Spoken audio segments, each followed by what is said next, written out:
calling us to be. So, the changeover has happened, the appointment of the new rector has happened, and I, for my part, have picked up the baton then to run the next part of this race that God set before us. But in doing so, I think I need to begin, and I think it would be only right tonight, to pay tribute to the enormous work that a number of people have done as part of this church to get us this far.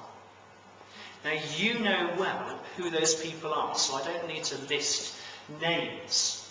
But let's thank God for them and for the amazing work that has already been completed through what God has been enabled to do through them, through their commitment and their vision. So thank you. And it certainly struck us that actually there are some very capable people in this church. And that's a wonderful and rare gift. So I thank God for you all. But where are we at the moment? Well, as I think of this, a picture has come to mind. Now, I know there are some people here already I've picked up who love trains. So you'll love that picture then.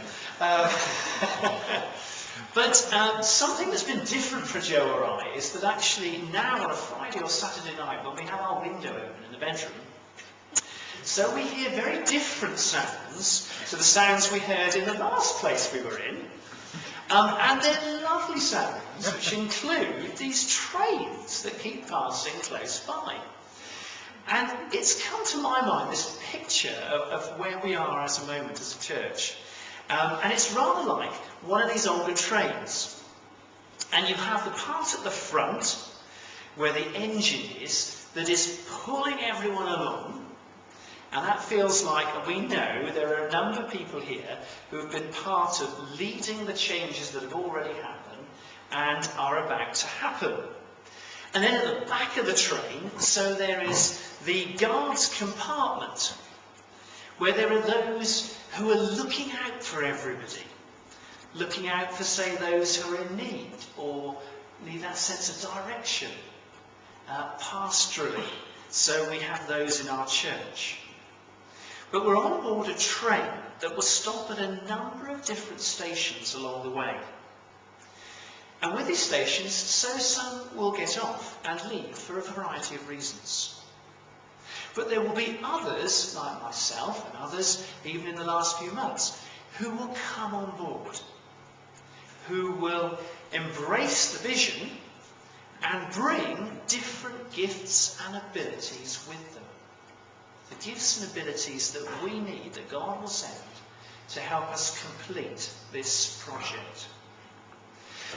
But the message with this picture is clear. People will come on board at different stages, but we all matter, and we're all invited to enjoy the journey ahead. And how typically gracious of God that he supplies, doesn't he, with every stage of his plans, the resources that are needed to complete the journey. Our God is a God who calls and equips. So where are we in the journey? Well, as I've been thinking about that, the book of Nehemiah comes to mind. And where we are just at the moment, there's a lovely moment in this book where Nehemiah is rebuilding the walls of Jerusalem.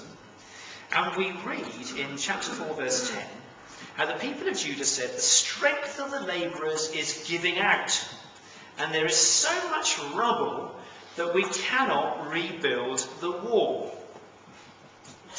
Here's a situation where they had begun with lots of energy, enthusiasm and drive, and then had come this moment where they started to flag and become overtaken by tiredness.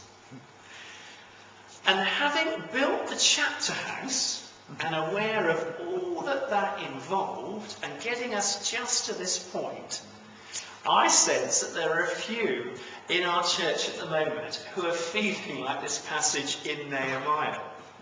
And perhaps quite rightly, are feeling a little like this. But I want to say to you tonight that with God's help and prayer, and by helping each other and encouraging each other, so we will be enabled to go the distance, the whole way. And let's never forget or trivialise that prayer does make a difference. Just read this thought. It's a thought by Charles Spurgeon in one of his great sermons. And just for the purposes of recording, just read out these words. The kind of revival we need. How can we expect a blessing if we're too idle to ask for it? How can we look for a Pentecost if we never meet with one another in one place to wait upon the Lord? Brethren, we shall never see much change until the prayer meeting occupies a higher place in the esteem of Christians. Prayer does make a difference. And my prayer is that as we're at this stage, so God may stir up within this church more of a heart and desire for prayer, and that prayer will then enable us to complete the journey. It's important to finish the work